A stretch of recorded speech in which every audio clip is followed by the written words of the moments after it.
জি, আমরা first of all যেটা বলতে চাচ্ছি সেটা হচ্ছে আমি এখন সিলেট আছি। তো নেটওয়ার্কের মানে রিচিংটা তো ভালো না। তারপরে যদি কারো কোথাও বুঝতে সমস্যা হয় তো একটু নক করবেন। দ্বিতীয় হচ্ছে যে আমি চেষ্টা করব অন্তত 1 ঘন্টা আপনাদের সাথে আছি ইনশাল্লাহ। তো আমরা কিছু ইনফরমেশন গ্যাদার করব, ইনফরমেশন শেয়ার করব। তো আমাদের যে প্রোগ্রামটা মূলত থিঙ্ক অ্যান্ড গ্রো রিচ, মানে এই প্রোগ্রামটার মূল যে মেসেজটা হলো যে আপনি ধনী হবার আগে ধনী হওয়ার আগে আপনি ধনী হওয়ার চিন্তা করতে হবে। আপনি যদি চিন্তা না করেন তাহলে কিন্তু আপনি ধনী হইতে পারবেন না। তার মানে আপনাকে আগে ধনী হওয়ার আগে ধনী হওয়ার চিন্তা করতে হবে, চিন্তায় আপনাকে আগে ধনী হইতে হবে। এরপর হচ্ছে আপনি ফিনান্সিয়াল বা আপনি যদি পাবলিক্যালি চিন্তা করেন তাহলে তো পাবলিক্যালি আপনি ধনী হবেন। বাট আপনাকে আগে ধনী হইতে হবে যে হ্যাঁ আমি ধনী হইতে চাচ্ছি, এটা হচ্ছে সবচেয়ে বড় ইস্যু। এখন আপনি যদি ধনী হইতে না চান, আপনাকে আগে চাইতে হবে, মানে থিঙ্কিংটা আপনাকে আগে চেঞ্জ আনতে হবে। যেমন মানুষ কিভাবে ধনী হয়, ধনী হওয়ার পৃথিবীতে অনেক অনেক অনেক ওয়ে আছে। তার মধ্যে রিসার্চাররা বলতেছে সবচেয়ে সাস্টেনেবল যে ধনীর হওয়ার যে প্রসেসটা, যেটা যদি আপনি ফিনান্সিয়াল বলেন, মনের দিক দিয়ে বলেন, সামাজিক ভাবে বলেন, তাহলে এখানে একটা বলা হচ্ছে যে পৃথিবীতে অনেক ধরনের ট্র্যাক আছে। ওই ট্র্যাকের মধ্যে নানান ধরনের ট্র্যাক থেকে মানুষ আহ, ধনী হয়। তার মধ্যে সবচেয়ে সাস্টেনেবল ধনী হওয়ার যে ওয়েটা, সেটা একটা চাইনিজ প্রভাব দ্বারা আমরা বুঝতে পারি। যেমন বলা হচ্ছে যে আপনি যদি 1 বছরের জন্য সমৃদ্ধি চান, আপনি এমন একটা কাজ করবেন যেটা আপনি 1 বছর পর্যন্ত সমৃদ্ধি পেতে থাকবেন। বলা হচ্ছে তাহলে আপনি ধান রোপণ করেন বা শস্য রোপণ করেন। আপনি যদি 10 বছর পর্যন্ত প্রসপারিটি চান, সমৃদ্ধি চান, তাহলে আপনি বৃক্ষরোপণ করেন। আর আপনি যদি 100 বছরের জন্য প্রসপারিটি চান, তাহলে আপনি মানুষকে মানব সম্পদে রূপান্তর করেন। গ্রো পিপল, আপনি মানুষ গ্রো করেন, মানুষদেরকে চিন্তা ভাবনায় বড় করেন। অর্থাৎ এই যে আমরা যে সাস্টেনেবল যে আমি বললাম যে আপনি পৃথিবীতে যত ধরনের রিচ হওয়ার ওয়ে আছে, তার মধ্যে সবচেয়ে সাস্টেনেবল যে রিচ হওয়ার ওয়ে সেটা হচ্ছে আপনাকে পিপল গ্রো করতে হবে, মানুষকে মানব সম্পদ হিসেবে আপনাকে রূপান্তরিত করতে হবে।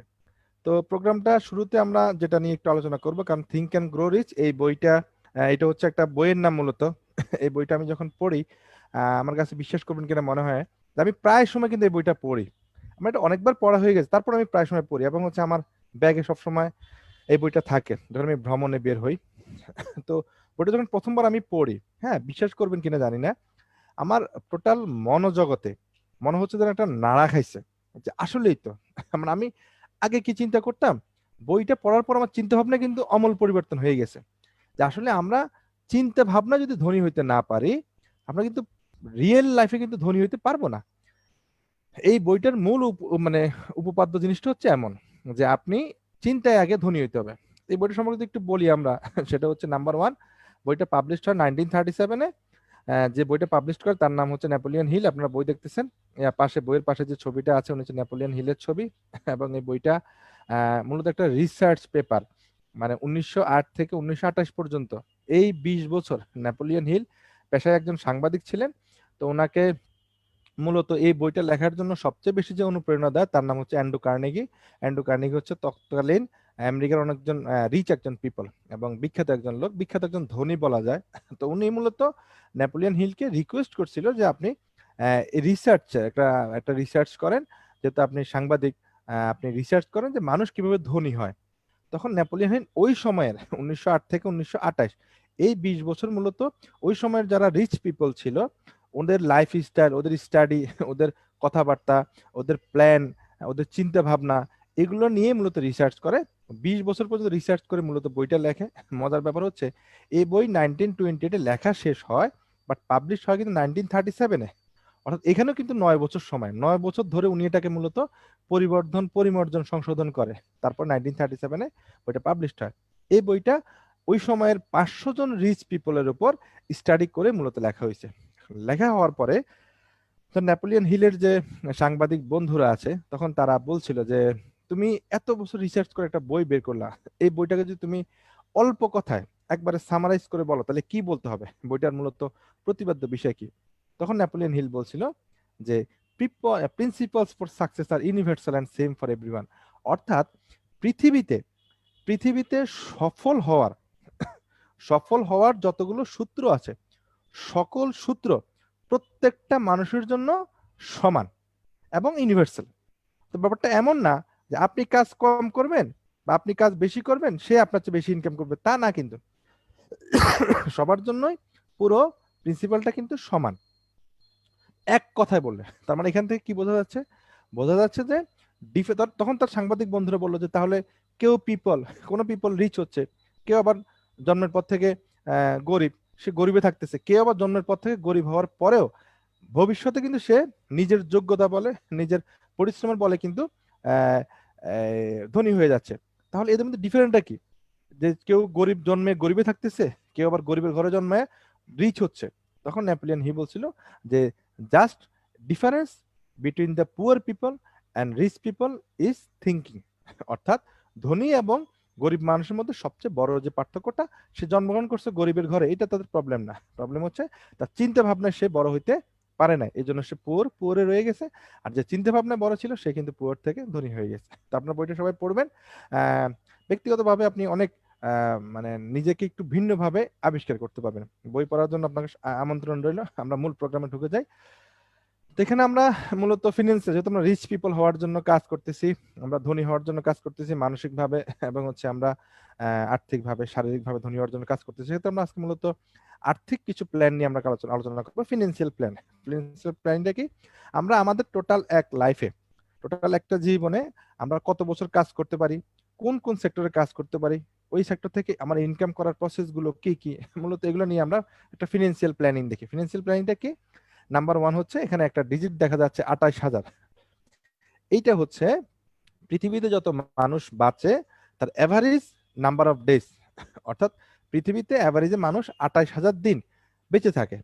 এবার যদি এটাকে আমি ইয়ারে কনভার্ট করি, তো আমরা জানি 365 দিনে 1 বছর, ইয়ারে কনভার্ট করলে 76 বছর সামথিং হয়। আমি ক্যালকুলেশনটা ইজি করার জন্য আমরা ধরলাম যেটা প্রায় 80 বছর, একটা মানুষ এভারেজে 80 বছর পৃথিবীতে বেঁচে থাকে। এখন এই 80 বছর, এই 80 ইয়ার্স মানুষ আসলে মূলত কি করে, সরি, তো কি করে এটাকে আমরা মূলত 4টা ভাগে আমরা ভাগ করছি। 0 to 20 একটা ভাগ, 20 to 40 একটা ভাগ, 40 to 60 একটা ভাগ, 60 to 80 একটা ভাগ, ফার্স্ট, সেকেন্ড, থার্ড এবং ফোর্থ। এই 4টা পার্টে মূলত আমরা আমাদের লাইফের টোটাল সাইকেলটাকে ভাগ করলাম। প্রথম পর্ব যেটা 0 to 20, এই সময় আমরা কি করি? আমরা খেলাধুলা করি, আমরা পড়াশোনা করি, আমরা হয়তো কেউ পার্ট টাইম বিজনেস করে, সেটা খুবই কম। কারণ 20 বছর আগে আপনার সাধারণত ইনকামের দিকে অতটা ঢুকি না, হয়তো 2-1 জন ঢুকে। কারণ 2-1 জনের উদাহরণ তো আর এক্সাম্পল হইতে পারে না, 2-1 জনের একটু উদাহরণ যাক। তো ফার্স্ট পার্টে আমরা কি করি? খেলাধুলা করি এবং লেখাপড়া শুরু করি। সেকেন্ড পার্টে ঢুকি আমরা, পড়াশোনা অনেকে শেষ হয়ে যায়, ম্যাক্সিমাম তো পড়াশোনা ওই সময় শেষ হয়ে যায়, আমরা ফার্স্ট জব খুঁজি, প্রথম চাকরি করার চিন্তা করি, চাকরি করে আমরা বা ব্যবসা করার চিন্তা করি, ওইখান থেকে আমরা প্রথম একটা বাড়ি করি, তারপর একটা গাড়ি কিনি, বিয়ে করি, আমাদের সন্তান সন্ততি হয়, এটাই তো লাইফের স্ট্রাগল। সেকেন্ড পার্টে যখন আমরা ঝুঁকি তখন হচ্ছে কি সেকেন্ড জব। আমরা তো কেউ জব চেঞ্জ করি, কেউ বা ফার্স্ট জবে থেকে যায়, কেউ তো ব্যবসা চেঞ্জ করে, ব্যবসার পরিধি বাড়ায়। সেকেন্ড, কেউ কেউ দ্বিতীয় হাউস তৈরি করার প্ল্যান করে, হ্যাঁ, কেউ দ্বিতীয় গাড়ি তৈরি করার প্ল্যান করে, বাচ্চা কাচ্চারও হইতে পারে। এখানে একটা ইনফরমেশন আছে, সেটা হচ্ছে যে আপনি যখন থার্ড পার্টে আপনার বাচ্চারা কিন্তু তখনও ফার্স্ট পার্টে, আপনি যখন থার্ড পার্টে আপনার বাচ্চারা কিন্তু ফার্স্ট পার্টে। এটা কেন বলছি আমরা একটু পরে আলোচনা করব। ফোর্থ পার্টে মূলত আমরা রিটায়ারে চলে যাই। এটাই কিন্তু আমাদের মোটামুটি লাইফের সাইকেল। এখন যদি আপনি একটু খেয়াল করেন, উপরে যে 2টা পার্ট আছে, ফার্স্ট এবং ফোর্থ, এই 2টা পার্টের উল্লেখযোগ্য বিষয় হচ্ছে বা লক্ষণীয় বিষয় হচ্ছে এই 2টা পার্টে কিন্তু আমাদের কোনো ইনকাম নেই। অর্থাৎ আমাদের লাইফের যে 28,000 দিন আমাদের লাইফের জন্য ছিল, তার মধ্যে 14,000 দিন আমাদের কিন্তু খেলাধুলা এবং রিটায়ারমেন্টে পড়াশোনায় চলে যায়। বাকি 14,000 দিন হচ্ছে আমরা মূলত ইনকাম করি। এখন আপনি যে ড্রিম দেখেন, আপনার যে গোল আছে, আপনার লাইফের যে একটা মানে যা অর্জন করতে চাচ্ছেন, যাই কিছু আপনি করতে চাচ্ছেন না কেন, আপনাকে সেকেন্ড এবং থার্ড এই 2টা পার্টের সময়ের ইনকাম দিয়ে কিন্তু মূলত আপনাকে করতে হবে। আপনি যাই কিছু করছেন না কেন, সেকেন্ড এবং থার্ড এই 2টা পার্টের মানে 14,000 দিনের মধ্যে আপনাকে করতে হবে। সময় কিন্তু এখানে ফিক্সড। এখন এই 14 আপনারা তো বলতে পারেন হ্যাঁ আমি যদি 14,000 দিন কাজ করতে পারি আমি আমার ড্রিম ফিল আপ করতে পারবো, ওকে ডান, এটা খুব ভালো জিনিস। বাট এখানে রিসার্চাররা বলছে, যারা ফিনান্সিয়াল প্ল্যানিং নিয়ে রিসার্চ করে, তারা বলতেছে যদি এই দুইটা পার্টে যখন মানুষ, হ্যাঁ আপনি এই দুইটা পার্টে সুন্দরভাবে কাজ করতে পারলে আপনি ভালো ইনকাম করতে পারবেন, আপনার ড্রিম ফিল আপ হবে, আপনার গোল সেট আপ হবে। But এখানে কিন্তু রিসার্চার বলতে 4টা ভয় আমাদেরকে কিন্তু তাড়িয়ে বেড়ায়। 4টা সরি, তো এই 4টা ভয় কিন্তু আমাদেরকে তাড়িয়ে বেড়ায়। ফার্স্ট অফ অল কি, what if I can't work to 60? তো আমি যদি 60 পর্যন্ত আমি বাঁচলাম, বাট আমি যদি 60 পর্যন্ত কাজ করার জন্য এনাবেল না থাকি ফিজিক্যাল ভাবে, আমার একটা প্যারালাইজ হয়ে যেতে পারি, আমার কোনো একটা দুর্ঘটনা ঘটতে পারে, 60 পর্যন্ত কাজ করলে আপনি, হ্যাঁ আপনি ড্রিম ফিল আপ করতে পারবেন। বাট আপনি 60 পর্যন্ত কাজ করার মতো শারীরিক সামর্থ্য বা মানসিক সামর্থ্য যদি আপনার না থাকে, তাহলে তো হইলো না। নাম্বার 2, সেকেন্ড যে ভয়টা কাজ করে, ইফ আই ডোন্ট রিচ 60, যদি আমি 60 পর্যন্ত পৌঁছাতে না পারি, 60 পর্যন্ত তো আমার বাঁচতে নাও পারি, আমি তো মারা যাইতে পারি 60-এর আগে, তার মানে কি 60 পর্যন্ত আমি মারা না বাঁচতে পারলে কিন্তু আমার লাইফের ওই স্বপ্নগুলো কিন্তু অধরা। ওই যে থার্ড পার্টে যেটা বললাম, আপনি থার্ড পার্টে, আপনার বাচ্চারা কিন্তু ফার্স্ট পার্টে।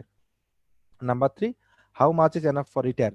আপনি রিটায়ারে যাচ্ছেন, রিটায়ারে যাওয়ার জন্য আপনার আহ, আহ, সময় আসলে কতটুকু কতটুকু আপনার জন্য এনাফ, এটা আপনাকে একটু চিন্তা করতে হবে যে রিটায়ারের জন্য আমি রিটায়ার যাচ্ছি, আমার রিটায়ারের জন্য কত পরিমাণ, কি পরিমাণ সম্পদ বা কি পরিমাণ টাকা আমার জন্য, আমার ফিনান্সিয়াল সাপোর্ট আমাকে দরকার, এটাও কিন্তু আমরা জানি না। Can I ensure that my children start life with the right foundation?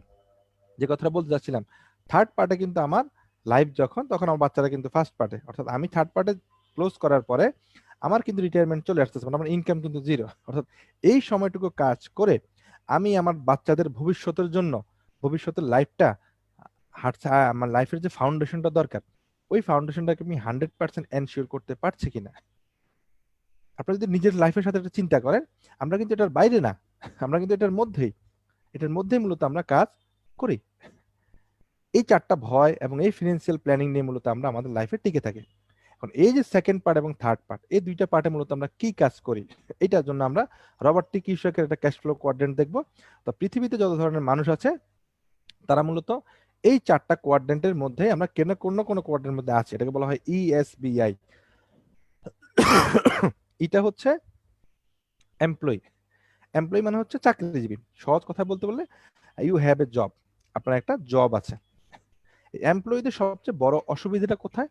অসুবিধাটা হচ্ছে, বা এখানে একটা উল্লেখযোগ্য ইনফরমেশন হচ্ছে, যারা এমপ্লয়ি তাদের, তারা কি পরিমাণ ইনকাম করবে এটা নির্ভর করবে তারা কি পরিমাণ সময় অ্যাক্টিভ থাকবে। অর্থাৎ তাদের অ্যাক্টিভ ওয়ার্কের উপর, অ্যাক্টিভ টাইমের উপরে মূলত তাদের ইনকামটা নির্ভর করে। অর্থাৎ আপনার অ্যাক্টিভিটি নাই, ইনকামও বন্ধ, আপনার অ্যাকশন মোড বন্ধ, আপনার ইনকামও কিন্তু বন্ধ। এই হচ্ছে এমপ্লয়ি। আমরা যদি নেক্সট দেখি সেম যেটা সেলফ এমপ্লয়েড, সেটা হচ্ছে কি, এটাও কিন্তু you own a job. Employee আর সেলফ এর পার্থক্য কোথায়? পার্থক্য হচ্ছে এমপ্লয়ি একটা জব করে, আর এখানে আপনি একটা জবের মালিক। সেলফ এমপ্লয়েড এখান থেকে কিন্তু বের হইতে পারেন না, কেন? এমপ্লয়ি থেকে কিন্তু বের হইতে পারেন না, কেন? কারণ হচ্ছে এইখানেও আপনার ইনকামটা ইনকামটা নির্ভর করে মূলত আপনার অ্যাক্টিভ ওয়ার্কের উপরে, আপনি কত সময় পরিমাণ কাজ করবেন এটার উপরে নির্ভর করবে। এখানে আমাদের একটা ছোট্ট একটা ইয়া হয়, বুঝতে সমস্যা হয়, সেটা হচ্ছে যেমন সেলফ এমপ্লয়েড আমরা অনেক সময় ব্যবসায়ী বলি, সেলফ এমপ্লয়েড কিন্তু ব্যবসায়ী না। যেমন আপনার পাড়ার একটা মুদি দোকানদার, সে কিন্তু সেলফ এমপ্লয়েড, সে কিন্তু ব্যবসায়ী না, এটা মাথায় রাখেন। কেন? কারণ হচ্ছে আপনি ব্যবসায়ী বের করার আগে যেটা বুঝবেন সেটা হচ্ছে যে আপনার ইনকামটা আপনার অ্যাক্টিভ ওয়ার্কের উপর নির্ভর করে কি না। কারণ হচ্ছে আপনার যদি শাটার বন্ধ থাকে, আপনি হয়তো এক সপ্তাহ কোনো কারণে ঢাকার বাইরে বেড়াইতে গেলেন, তারপর শাটার যদি বন্ধ, ইনকাম তো বন্ধ, তারপর আপনি কিন্তু জবের বাইরে যেতে পারেন না, এই জবটা আপনি নিজে করতেছেন, but job, you own a job. Self employed হচ্ছে যেমন একজন, আমরা যদি ডাক্তারের কথা বলি, যারা রুগী দেখেন, ডাক্তারদের কেমন, আপনি যতদিন পর্যন্ত আপনার ডিসপেন্সারি খোলা থাকলো, যতদিন পর্যন্ত রুগী দেখলেন, ততদিন ইনকামটা আপনার অ্যাকশন মোডের উপরে নির্ভর করে মূলত। এইখানে সবচেয়ে মানে ভয়াবহ যে ইনফরমেশনটা, সেটা হচ্ছে যে টোটাল পৃথিবীতে যত ধরনের মানুষ আছে তার মধ্যে ই এবং এস এই দুই ক্যাটাগরিতে মানুষ আছে 95%। টোটাল পৃথিবীতে যত মানুষ তার 95% মানুষ হচ্ছে এইখানে। বাট দুঃখজনক ব্যাপার হচ্ছে এই 95% মানুষের কাছে, মানুষের হাতে মাত্র 5% সম্পদ রয়েছে। কারণ তারা একটা জব করে। তো ডান পাশে একটু তাকাই, বি বি মানে হচ্ছে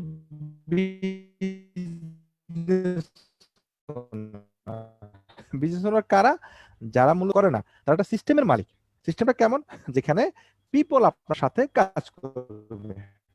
ওই যে আমরা চাইনিজ যে প্রভাবে চলে গেলাম, যে if you want 100 year of prosperity, আপনি 100 বছরের সমৃদ্ধি চান, আপনি মানুষ নিয়ে কাজ করেন, এই যে মানুষের সাথে কাজ করেন। বিজনেস ওনার কারা? যারা মানুষরা তার সাথে কাজ করে। যেমন একজন গার্মেন্টস এর মালিক, সে যদি গার্মেন্টস ওপেন থাকে তার ইনকাম হবে, খোলা থাকলে তার গার্মেন্টস ওপেন হবে। এখন মূল যে প্রশ্নটা সেটা হচ্ছে কি, ওই মালিক ওই গার্মেন্টসে যাওয়ার জন্য আমাদেরকে মানে যেটা বলতে চাচ্ছিলাম যে ওই মালিক গার্মেন্টসে গেল কি গেল না, এটার উপর কিন্তু তার ইনকাম নির্ভর করে না। তার মানে উনি হচ্ছে সিস্টেমের মালিক, উনি হচ্ছে মূলত একটা সিস্টেমের মালিক। যেমন কেএফসি আপনি খাইতে যাচ্ছেন, কেএফসিতে আপনি বসতে যাচ্ছেন, আপনি জানেন না কেএফসির মালিককে, আপনি চেনেন না, হয়তো শুনছেন কেনটাকি ফ্রাইড চিকেন এই সেই মানে গুগল, আপনি চেনেন না। বাট এখান থেকে কিন্তু আপনি যে খাচ্ছেন, এখান থেকে কিন্তু একটা লভ্যাংশ কিন্তু এখানে যাচ্ছে, কারণ সেটা সিস্টেমের মালিক, সে কিন্তু বিজনেস ওন করে না। এর হচ্ছে বিজনেস ওনার। এখন এই বিজনেস ওনার হওয়ার ক্ষেত্রে আমরা অনেক সময় চিন্তা করি কি, যে বিজনেস ওনার হইতে গেলে আমাদেরকে বিলিয়ন বিলিয়ন ডলার ইনভেস্ট করতে হবে, আমাকে লাখ লাখ টাকা আমাকে ইনভেস্ট করে আসতে হবে। না, বিজনেস কিন্তু একটা থিঙ্কিং এর ব্যাপার। টাকা পয়সার দরকার আছে, আমরা জানি, এটা থিঙ্কিং এর ব্যাপার কিন্তু আছে, আপনাকে চিন্তা ভাবনার কিন্তু দরকার আছে। যেমন ধরেন, আমরা যদি একটু বিজনেস ওনার কথা একটু চিন্তা করি, আমরা একটা এক্সাম্পল দিই, সেটা হচ্ছে কি, আচ্ছা এক্সাম্পলটা আমরা ওদিকে না গেলাম, সময় দীর্ঘায়িত না করলাম, আমরা আইতে চলে যাই। ইনভেস্টর হচ্ছে কারা? যারা হচ্ছে মূলত ইনভেস্ট ওন করে, যাদের বিলিয়ন মানে কিছু টাকা আপনার ব্যাংকে রয়ে গেছে, এটা অলস মানি পড়ে আছে, আপনি এবার ইনভেস্ট করলেন। এখানে সবচেয়ে সুবিধা হচ্ছে কি, মানি ওয়ার্কস ফর ইউ। এখানে আপনার মানে এখানে আশ্চর্যজনক তথ্য হচ্ছে যে টোটাল এখানে কিন্তু লেভারেজ আছে, এবং পৃথিবীতে যত ধরনের যত পপুলেশন আছে, তার মধ্যে 5% পপুলেশন হচ্ছে বি এবং আই ক্যাটাগরি। বাট আশ্চর্যজনক তথ্য হচ্ছে, মজার তথ্য হচ্ছে, পৃথিবীতে যত ধন সম্পদ আছে তার 95% ধন সম্পদ এই 5% লোকের হাতে আছে। এবার আপনি এই 4টা ক্যাটাগরি যে কোনো একটা ক্যাটাগরি আপনি চিন্তা করেন, আপনি কিন্তু কোনো না কোনো ক্যাটাগরি দেখেন পড়বেন। দেখেন, আমি চাইলে হয়তো এমপ্লয়ি হইতে পারবো, আমি চাইলে হয়তো সেলফ এমপ্লয়েড হইতে পারবো, বাট চাইলে আমি হয়তো বিজনেস ওনার হইতে পারবো না। বিজনেস ওনার যে থিওরি বাংলাদেশে আপনি হইতে পারবেন না। আপনাকে অনেক টাকা পয়সা ইনভেস্ট করতে হবে, অনেক অভিজ্ঞতা নিতে হবে, অনেক মানে ত্যাগ দিতে, অনেক পরিশ্রম করতে, অনেক কিছু করতে হবে। ইনভেস্টমেন্ট, আমাদের তো ইনভেস্টমেন্ট হওয়া পসিবল না, কারণ আমাদের অলস মানি নাই। তার মানে যেহেতু আমাদের কি বিশাল একটা মানে আই ক্যাটাগরি যারা আছে, এখানে বিশাল ধন সম্পদ এখানে আছে আই এবং বিতে। তারপর আমি ই এবং এস এ যদি থাকি, আমার স্থান যদি ই এবং এস এই দুইটা কোয়ার্ডিনেটে যে কোনো একটা কোয়ার্ডিনেটে থাকে, আমার কিন্তু ইচ্ছা হয় যে আমি যদি বিতে যাইতে পারতাম, আমি যদি আইতে যাইতে পারতাম। দেখেন, আপনি ইচ্ছা করলে কিন্তু বিতে যাইতে পারবেন না, পারবেন না। আপনি চাইলে কিন্তু আইতে আসতে পারবেন না। বাট আমি যদি আপনাকে এমন একটা ওয়ে দেখাই যেখানে আপনি ই এবং এস যে ক্যাটাগরিতে থাকেন না কেন, আপনি শুধু একটা ডিসিশন সেট আপ মাধ্যমে আপনি চাইলে বিতে চলে যেতে পারবেন। আপনি একটা সিস্টেমের মালিক হয়ে যেতে পারবেন, যেখানে আপনি পিপলের সাথে কাজ করবেন, যেখানে আপনি এসে আছে বাট আমি বিতে যেতে যাচ্ছি। বাট এই বিতে যে আপনি যাবেন, আপনার কোনো ইনভেস্ট লাগবে না, আপনার কোনো প্রিয়র নলেজ লাগবে না, পূর্বে কোনো অভিজ্ঞতা লাগবে না, আপনার কোনো রিস্ক থাকবে না, যেহেতু আপনার ইনভেস্টমেন্ট নাই। আপনি চাইলে খুব একটা ডিসিশন নিয়ে মূলত কিন্তু বিতে চলে যেতে পারবেন, একটা সিস্টেমের মালিক হইতে পারবেন। খুব চমৎকার হবে না বলেন? এরকম একটা সিস্টেমের নাম হচ্ছে নেটওয়ার্ক মার্কেটিং। এই সিস্টেমটার নামই হচ্ছে নেটওয়ার্ক মার্কেটিং, যেখানে আপনি চাইলে ই এবং এস এবং আইও যদি থাকে, আপনি যদি চাইলেই বি ক্যাটাগরিতে চলে যেতে পারবেন। This call network marketing. Network মার্কেটিংটা বলা হয় পৃথিবীতে এখন পর্যন্ত যত অপরচুনিটি মানুষের জন্য ক্রিয়েট হয়েছে, মানুষের জন্য তৈরি হয়েছে, তার মধ্যে গ্রেটেস্ট অপরচুনিটি বলা হয় নেটওয়ার্ক মার্কেটিং। এটা আমার কথা না, কিন্তু greatest opportunity in the history of the world, এটা কিন্তু আমার কথা না। এই কথাটা হচ্ছে মূলত একটা বইয়ের। বইটা আপনি পড়লে কেমন হবে জানেন? এই কথাটা আমি প্রত্যেকটা ট্রেনিং বলি যে the greatest opportunity in the history of the, চটি বই, প্রায় 50-60 পেজের মতো বই। তো বইটা যখন আমি পড়ি, আমার অভিজ্ঞতাটা কেমন হয়েছিল বলতে পারবেন? ধরেন আমি রাতে ঘুমাইলাম, হঠাৎ করে আমি ভোর রাতে জায়গায় উঠলাম, আমি স্বপ্ন দেখলাম যে আমার বাড়ির পাশে একটা বাগান আছে, বাগানের মধ্যে একটা কদম গাছ আছে, কদম গাছ থেকে 5 হাত দূরে পূর্ব পাশে একটা জায়গা আছে, ওইখানে আপনি যদি মাটি খোঁড়েন, আপনি জাহাঙ্গীরের আমলের, সম্রাট জাহাঙ্গীরের আমলের একটা 1 কলস স্বর্ণ মুদ্রা পাবেন। আমি ঘুম থেকে উঠলাম, ওঠার পর চেক করতে গেলাম, কি দেখলাম যে ঘটনা সত্য। কদম গাছের 5 হাত পূর্বে আমি গর্ত খুঁড়লাম, দেখলাম এখানে এটা আছে। বলেন আপনার কি সারা রাত ঘুম হবে? পরের সপ্তাহ ঘুম হবে? হবে না। বিশ্বাস করবেন কিনা জানি না, এই বইটা পড়ার পরে আমার ফিলিংসটা এমন হয়েছিল যে নেটওয়ার্ক মার্কেটিং আমাদের মতো যারা অর্ডিনারি পিপল আছে, এই অর্ডিনারি পিপলদের জন্য একটা এক্সট্রা অর্ডিনারি লাইফ লিড করার মতো একটা সিস্টেম, যে সিস্টেমের নাম হচ্ছে নেটওয়ার্ক মার্কেটিং। এই জন্য এটাকে বলা হয় the greatest opportunity in the history of the world. আমি সিলেটে মূলত যে কারণে আসছি, আমার একজন ফ্রেন্ড আছে, ওর সাথে কথা বললাম এটা নিয়ে। নেটওয়ার্ক মার্কেটিং এর এটা বিগ বিজনেস। কেমন বিগ বিজনেস? তুমি ধরো আমি সিলেটের এখানে, এই আপনারা তো জানেন সিলেটের এখানে আমি একটা বন্দর বাজার আছে, বাটার শোরুম নিলাম বা অ্যাপেক্স একটা শোরুম নিলাম। এখানে আমার কত টাকা ইনভেস্ট করতে হবে, কতজন লোক মেনটেন করতে হবে, কত টাকা একটা বিল্ডিং মেনটেন করতে হবে, স্টাফ মেনটেন করতে হবে, বাটা কোম্পানির সাথে আমার মানে লবিং থাকা লাগবে। এ বলেন তো এত কোটি টাকা ইনভেস্ট করে আমি বললাম যে এত কোটি টাকা আমি ইনভেস্ট করলাম, বলো তো এই বাটার শোরুমের জুতা কেনার জন্য সিলেটের বাইরে হবিগঞ্জ থেকে কেউ আসবে এখানে? কক্সবাজার থেকে এখানে কেউ আসবে? ঢাকা থেকে কেউ আসবে না। তার মানে আপনি এখানে দোকান দিচ্ছেন, আপনার সারাউন্ড যারা আছে এরাই কিন্তু আপনার কাস্টমার, বাকিরা কেউ না। বাট নেটওয়ার্ক মার্কেটিং তোমাকে এমন একটা সিস্টেম দিচ্ছে, তুমি এমন একজন হোলসেলার, ফরিমেল লিভিং তোমাকে এমন একটা হোলসেল করার সুযোগ দিচ্ছে, তুমি চাইলে not only Sylhet, not only Bangladesh, তুমি চাইলে বিশ্বের 170টা কান্ট্রিতে এখানে বসে বিজনেস করতে পারো। সিম্পল। এই জন্য নেটওয়ার্ক মার্কেটিং কে বলা হয় the greatest opportunity in the history of the world, যেখানে আপনার কোনো ইনভেস্টমেন্ট লাগবে না। এই নেটওয়ার্ক মার্কেটিং এর মধ্যে পৃথিবীতে তো অনেক কোম্পানি আছে, আমার জানা মতে প্রায় 13,000 প্লাস কোম্পানি আছে।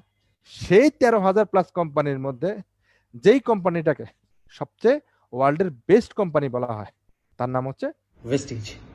এটাও আমাদের একটা সামারি আছে এখানে হচ্ছে, যে কথাটা, এটা খুব গুরুত্বপূর্ণ একটা স্লাইড। এই স্লাইডটা 2017 সালে 116 মিলিয়ন পিপল নেটওয়ার্ক মার্কেটিং সাথে অ্যাটাচ হয়েছে টোটালি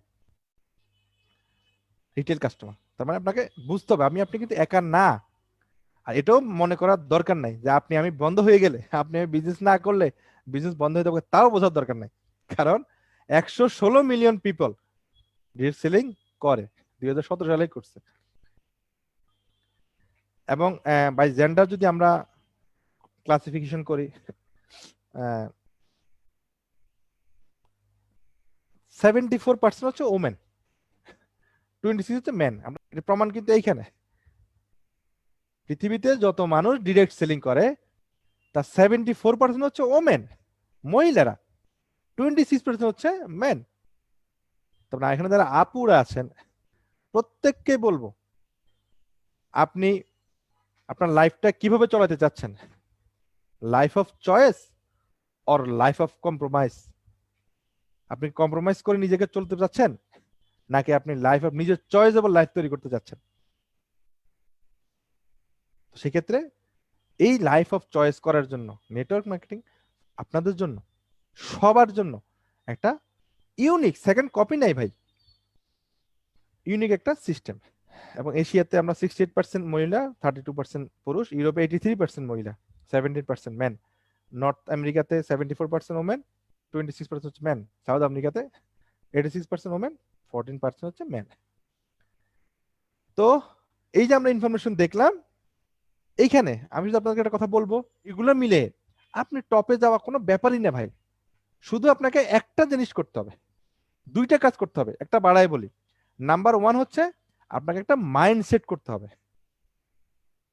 মাইন্ডসেটটা কেমন? নাম্বার টু যেটা, সেটা হচ্ছে কি মাইন্ডসেট করবেন আপনি যে কমফোর্ট জোনে আছেন, কমফোর্ট জোন থেকে একটু বেরোবেন। আপনি যে জায়গায় আছেন, আপনি যদি মনে করেন ভাই আমি 10,000 ইনকাম করছি, এটা আমার জন্য এনাফ না, এটা হচ্ছে আপনার কমফোর্ট জোন। আপনি 1 লাখ ইনকাম করতেছেন, হ্যাঁ আমি 1 লাখ ইনকাম করতেছি। আপনি 3 লাখ ইনকাম করতেছেন, হ্যাঁ আপনি 3 লাখ, এটা হচ্ছে কমফোর্ট জোন। আর যেখানে 3 কোটি টাকা ইনকাম করার সুযোগ আছে, আপনি 3 লাখে এখানে কিভাবে সন্তুষ্ট থাকেন? শক্ত একটা মাইন্ডসেট করেন। So you have you have to take a mindset. আপনাকে একটা মাইন্ডসেট করতে হবে। কেমন মাইন্ডসেট? পৃথিবীতে দুই ধরনের মাইন্ডসেট দেখা যায়, দুই ধরনের মাইন্ডসেটের মানুষ দেখা যায়। নাম্বার ওয়ান, ফিক্সড মাইন্ডসেট, যারা মনে করে, বিশ্বাস করে যে আমার যে স্কিল, আমার যে ইন্টেলেকচুয়াল পাওয়ার, আমার যে ট্যালেন্ট, আমার যে মেধা, এগুলো সেট করা, এগুলো আগে থেকে সেট করা, এগুলো বংশ পরম্পরায় পেয়ে আসছি, এগুলো চেঞ্জেবল না। আমার 14 গোষ্ঠীর মধ্যে কেউ একটা মার্সিডিজ বেঞ্চ কিনতে পারে না, এটা আমার দ্বারা হবে না। আমার ডাল ভাত খেয়ে যেতে পারলে হয়েছে। এটা হচ্ছে ফিক্সড মাইন্ডসেট। বাট পৃথিবীতে আরেক ধরনের মাইন্ডসেট আছে, ওই যে বলছিলাম, কিছু মানুষ জন্মগ্রহণ করার পর থেকে তারা মানে দরিদ্র পরিবারে জন্মগ্রহণ করার পর থেকে দরিদ্রই থাকে। কেউ আবার দরিদ্র পরিবারে জন্মগ্রহণ করার পরেও তারা কোটিপতি হয়, রিচ হয়। কেন? কারণ তারা বিশ্বাস করে আমার যে স্কিল আছে, আমার যে দক্ষতা আছে, আমার যে ইন্টেলেকচুয়াল পাওয়ার আছে, আমার যে ট্যালেন্ট আছে, এই সবগুলো ডেভেলপ করা যাবে আমার প্র্যাকটিস এবং প্রিজারভেন্স দ্বারা। অর্থাৎ আমার পরিশ্রম এবং অধ্যবসায় দ্বারা আমি চাইলেই আমার এই বর্তমান পজিশনটাকে আপ করতে পারবো। এটাকে বলা হয় গ্রোথ মাইন্ডসেট। ভাই একটু গ্রোথ মাইন্ডসেটের হন না, কত সুন্দর একটা অপরচুনিটি ভাই পড়ে আছে, শুধু আপনি নেওয়ার অপেক্ষায়। $1,000,000 ইন্ডাস্ট্রি, শুধু একটু ডিসিশন নেন, ইয়েস আমার দ্বারা হবে, আমি করবো ইনশাল্লাহ। একটু ডিসিশন নেন। যদি যখন কাজ করতে যাবেন, আপনি এখন শক্ত মাইন্ডসেট করছেন, ইয়েস আমি এটা করব, গেলেন কাজ করতে, নেমে গিয়ে দেখলেন আপনার সাপোর্টার নাই, যাকেই বলতেছেন সেই নেগেটিভ বলতেছে, যাকেই বলতে দূরে বেটা, দূরে মিয়া। তোমার তুমি যখন হাফ প্যান্ট পরে ঘোরো, এটা আমার কথা বলতেছে, আমার লাইফে একজন বলতেছে আর কি, আমার বলছিল একজন, তুমি যখন হাফ প্যান্ট পরে ঘোরো, তখন আমি নেটওয়ার্ক মার্কেটিং শেষ করছি, এমএলএম শেষ করছি, তুমি আমার এমএলএম মানে ওনারা বলছেন ভাই আপনি তো এমএলএম করছেন আমি জানি, মার্কেটিং প্ল্যানটা দেখেন। আরে মিয়া তুমি কি বলো, তুমি যখন মানে হাফ প্যান্ট পরে ঘুরতো, তখন আমি এটি শেষ করে আসছি। শেষ তো করছে, শেষ করে এখন সিএনজি চালাইতেছে। আমি তাকে, সিএনজি চালক সবাই আমি আন্ডার এস্টিমেট করতেছি না, মানে আমি একটা এক্সাম্পল দিলাম আর কি, সিএনজি চালাচ্ছে এখন। তো সেক্ষেত্রে মানে যেটা বলতে চাচ্ছিলাম সেটা হচ্ছে মানে আপনি যখন মানে কাজ করতে যাবেন তখন কিন্তু সাপোর্টার থাকবে না। বাট আপনি লেগে থাকেন, আপনি পরিশ্রম করেন, আপনার মেধার মূল্যায়ন নিজে মূল্যায়ন করেন, আপনাকে কংগ্রাচুলেশন জানানোর জন্য হল ভর্তি বলবো না, স্টেডিয়াম ভর্তি মানুষ থাকবে। জাস্ট নিজের মেধাটাকে নিজেকে মূল্যায়ন করতে শিখেন। সাপোর্টার ভার্সেস কংগ্রাচুলেশন, সাপোর্টার কমই থাকবে। সব সাধু ভাই একটা কথা বলে, সব চলে আসলে সমস্যা আছে, কারণ হচ্ছে সব চলে আসলে আপনার গাড়ির ড্রাইভার হবে কে? ড্রাইভারও লাগবে, সাপোর্টার সবাই থাকবে না। বাট আপনি নিজেকে নিজে মূল্যায়ন করার চেষ্টা করেন। সবাইকে অসংখ্য অসংখ্য ধন্যবাদ, লম্বা একটা সময় আমাদের সাথে ছিলেন। সকল পার্টিসিপেন্টকে ধন্যবাদ।